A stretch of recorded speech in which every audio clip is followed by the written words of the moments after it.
Hello, Education 523. It's Dr. Allen here. Great to see you.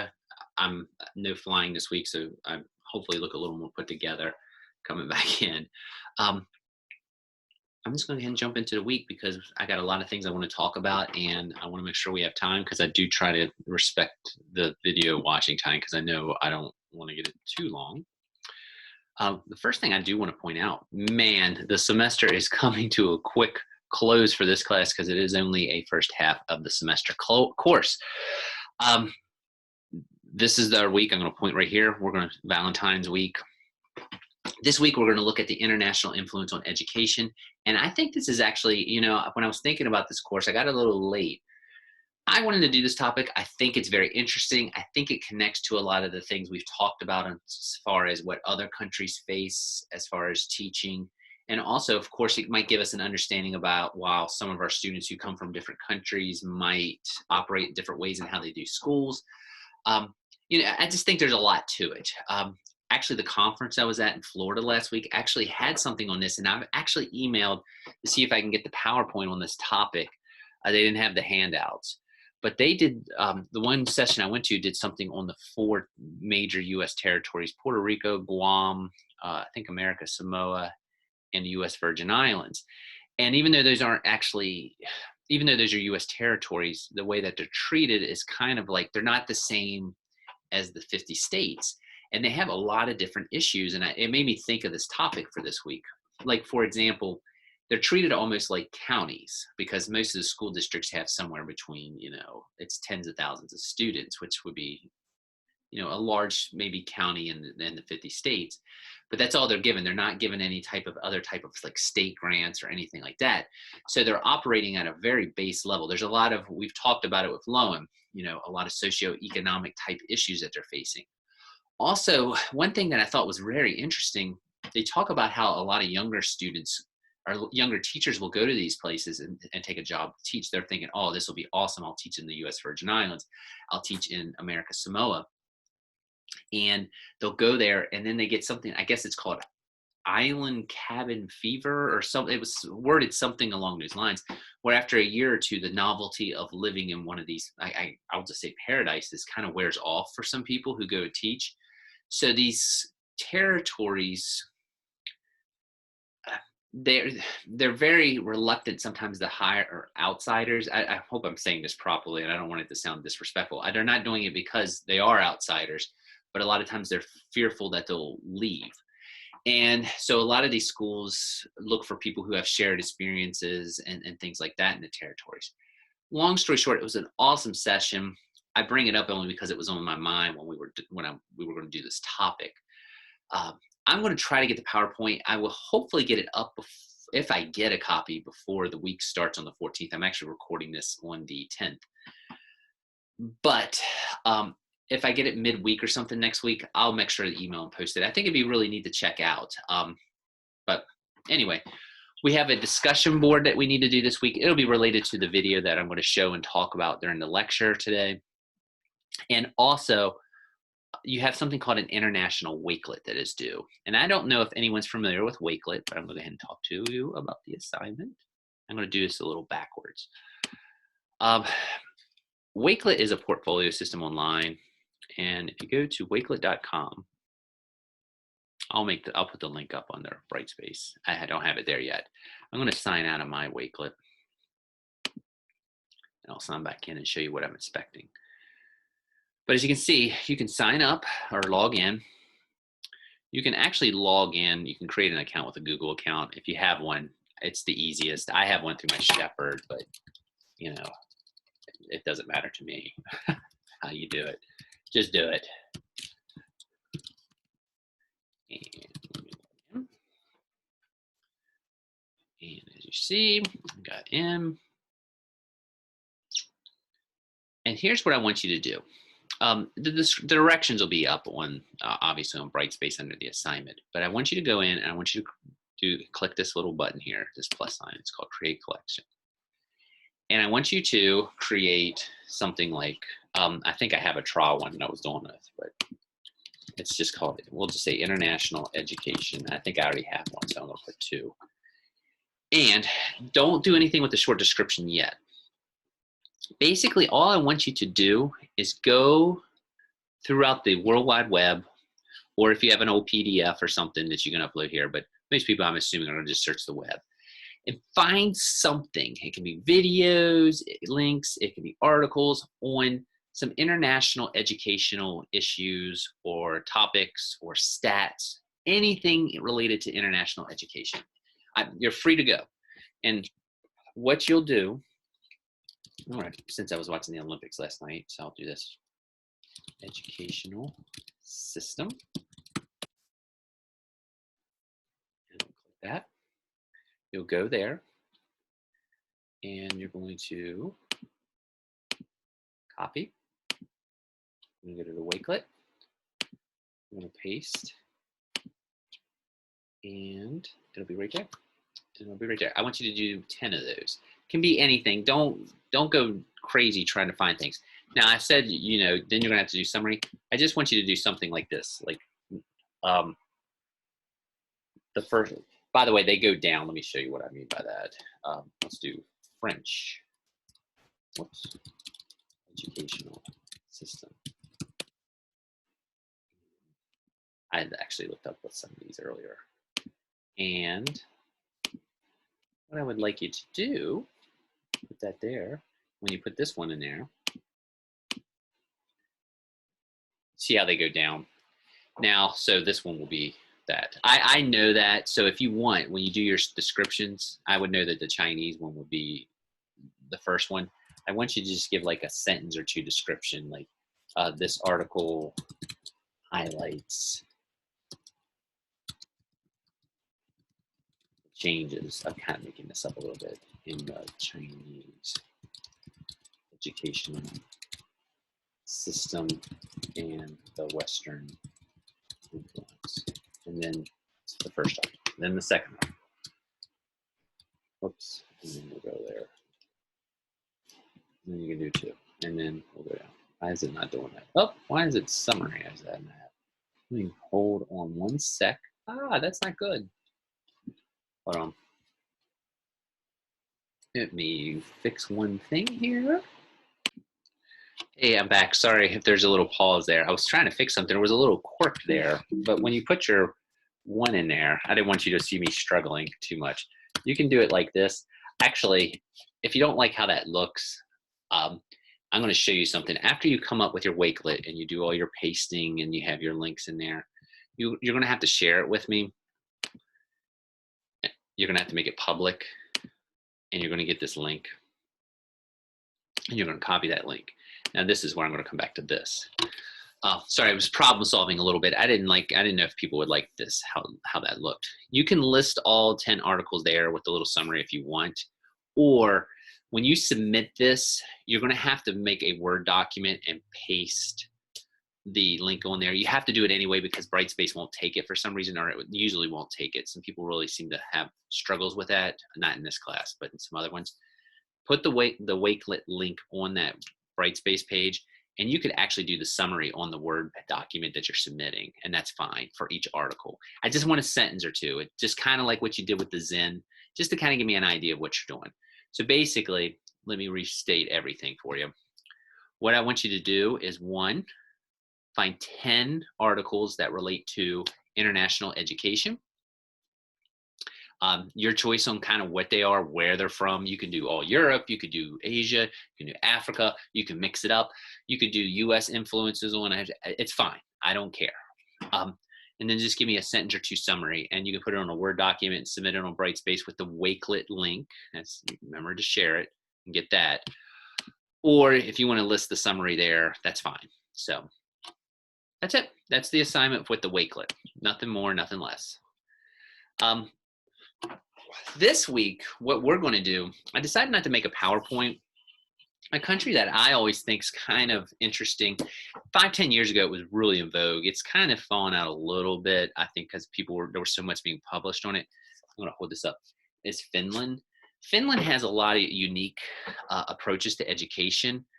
A lot of things that have been taken in other schools. I know someone who took something we're going to talk about recess in this video and the extended recess period.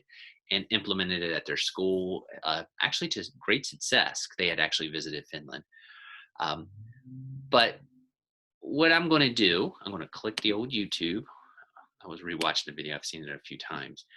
I'm going to play the video, uh, and I'm probably going to stop it. I'm going to limit myself 3 times. I might try to stop it every 3 minutes and just kind of make a comment and just kind of talk about some of the things that are going on with Finland and what I like and how maybe they influence some of the approaches globally now, and how we're, even the way maybe we should approach our U.S. schools.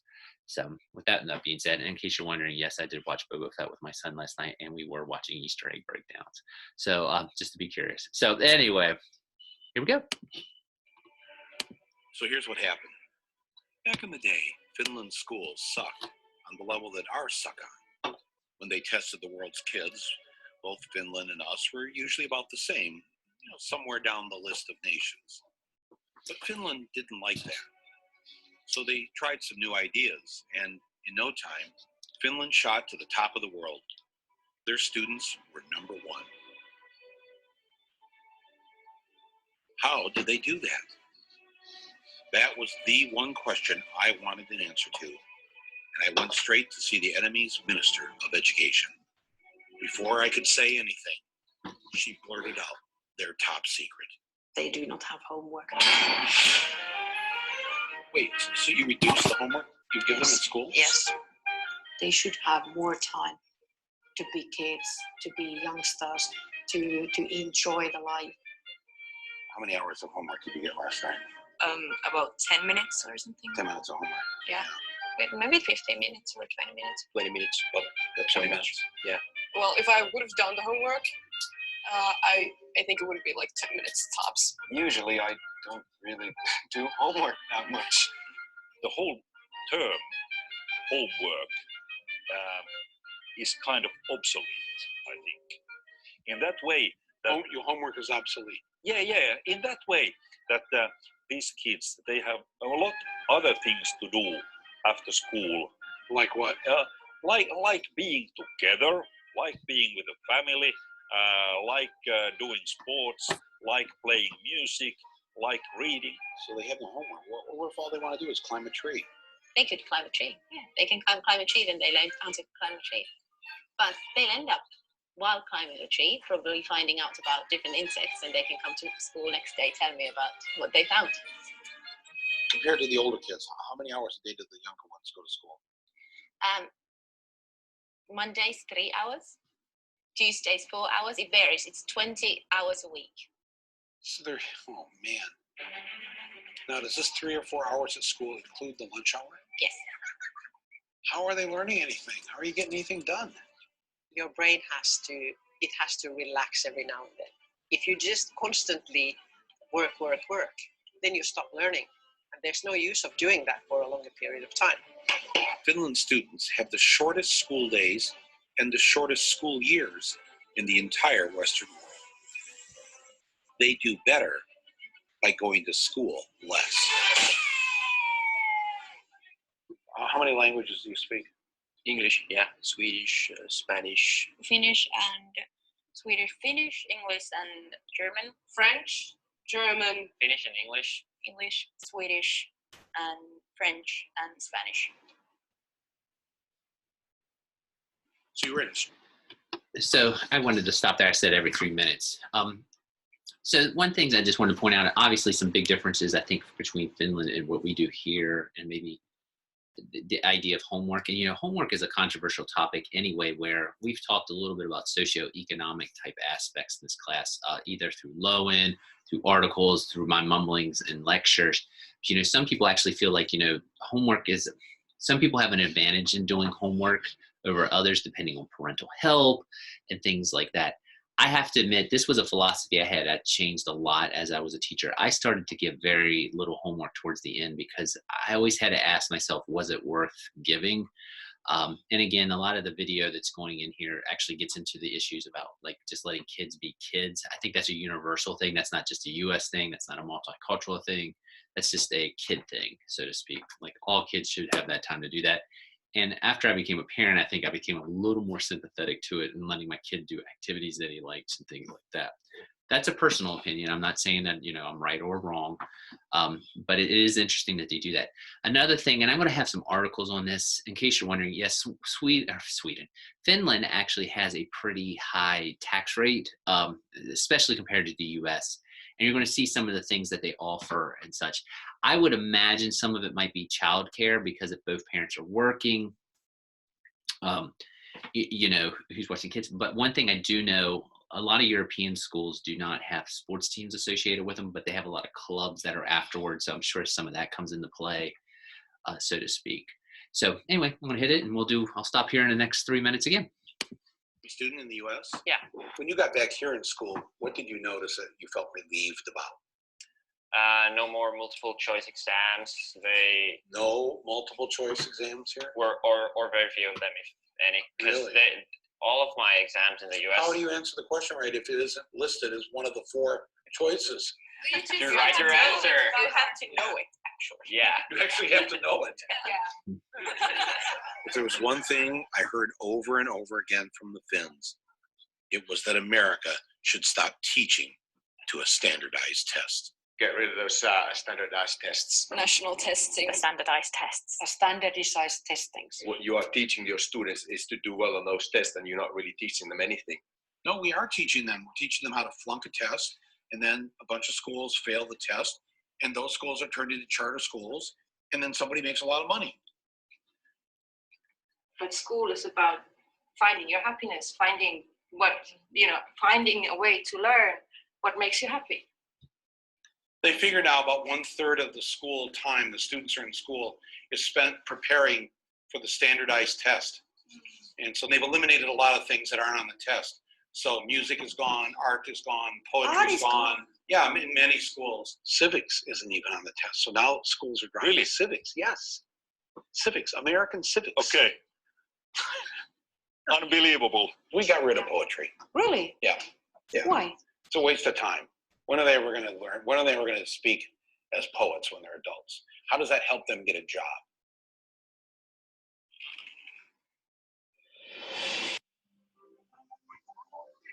We try to teach them everything that they need so that they could actually use their brain as well as they can, including PE, including arts, including music, anything that can actually make brain work better. The children need to be baking, they should be singing, they should be doing art and going on nature walks and doing all these things because there's this very short time that they're allowed to be children.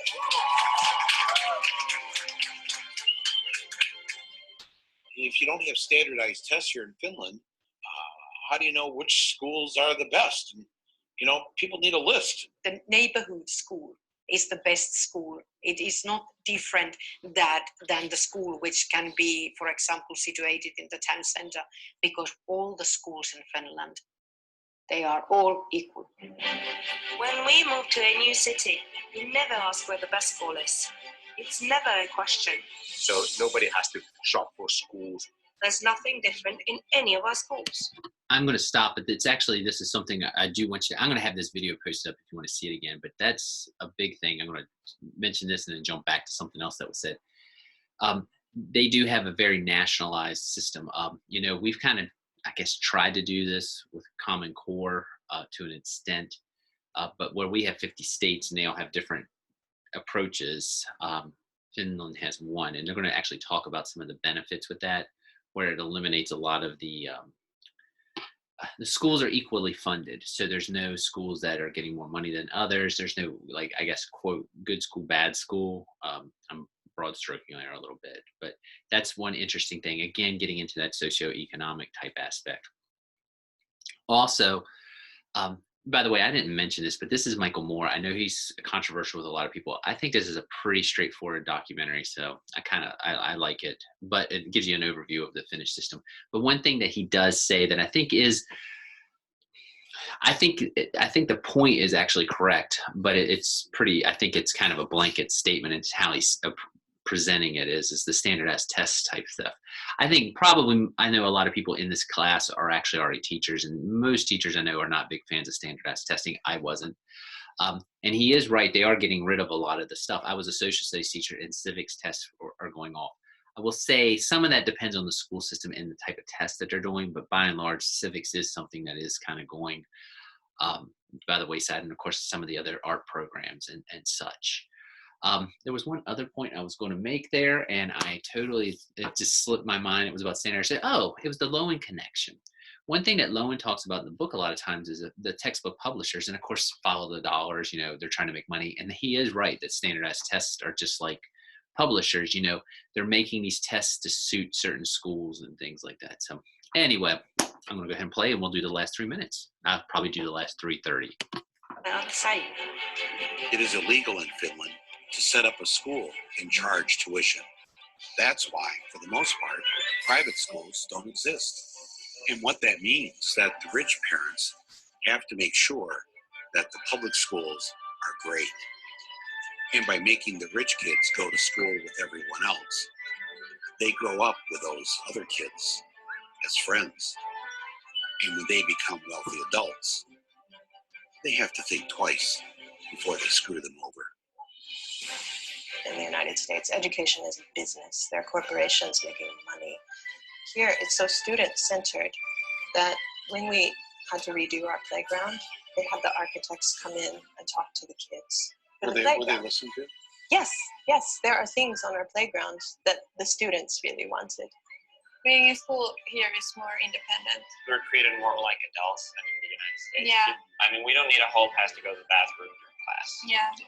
We'll see students commuting on the subway, even as young as 7 and 8, going on their own to school. When I started doing teacher training practice back in the US, I was in these certain neighborhoods teaching these kids and telling them, you can be anything you want to be when you grow up. This is kind of a lie. And when I came to Finland, a lot of my teaching is based on what the kids want and what they see for their future. So it doesn't feel so false to say you can really be whatever you want to be when you grow up, because they're making it happen already. They already have such power.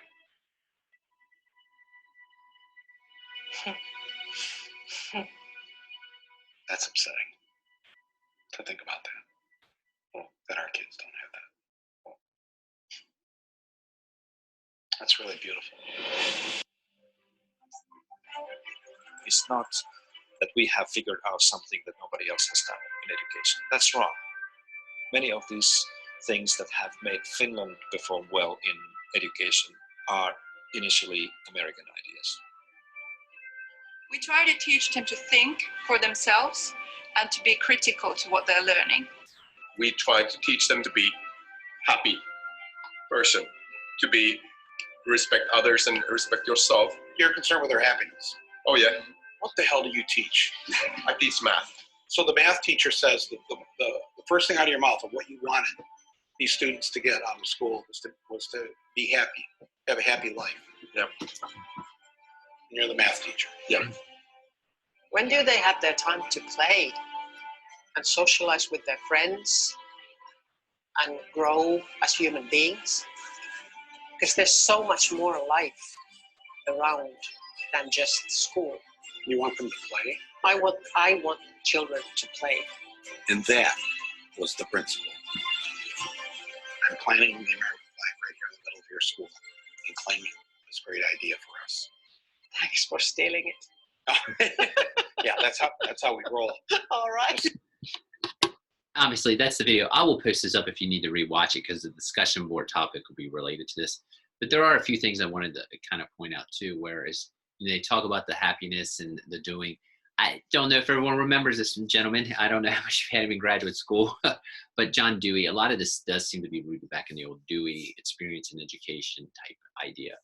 Also, another thing that's actually kind of interesting with a lot of this is I actually sometimes they'll run trips to Finland, for the various universities, and it's something we've even looked at a little bit at Shepherd, but of course with the pandemic, it's kind of, put things on a halt.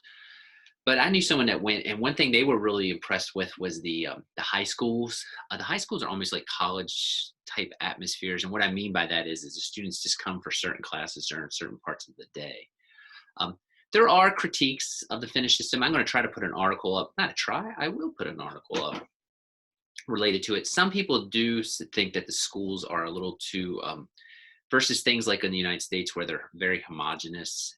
And not saying that there's the Finnish population is the Finnish population, but they're saying sometimes there's not as much multiculturalism, that something related to this class, that the students might not get into the classes as other places. That's a critique. Some people also say that, you know, some of this is like inflated where they say there's no homework. They do have homework. It's just maybe not on average as much. And I think, again, this might have been something where they were embellishing just a little bit. Again, I'm not there, but I have heard, you know, it's, you know, here and there. They do have a lot more time, and as far as outside time and the experience type things and all. Honestly, I find it very interesting, and I think there's a lot of good things that can come out of it. Like I say, towards the end, I've read a little more and more on the Finnish education system, and I tried to use a little bit of it in my classrooms. So I'll put a link to the book. Like I say, there's one called Finnish Lessons 2.0. It's kind of interesting, and it gets into some of these ideas. So, and actually Moore gets into it a little bit, and it's something I think Lowen would like, where he was talking about how, again, you know, a rising tide lifts all boats. I think I said that last week or a week before. It's that same thing where, you know, if the schools are all the same, everything comes up, and that helps all students, all Finnish citizens and such. That's kind of the one that I was doing on international education. I'm going to hit that. And I lost my cursor, so give me a second here. Yeah, there it went. I'm going to hit this back. You're going to have a discussion board and the Wakelet, the two things to do this week. The discussion board will relate to the video that I just showed, but I will make sure that it is up separately if you don't want to hear my voice over it. And with that being said, I do want to make note, it's one of the bigger things. Next week, there'll be an ed puzzle, and your action plan will be due. Don't forget, if you need a little bit on the action plan, it is under assignments. And again, I think I sent it out on one of the emails, but I'll send it out again just as an overview. But there's a little bit.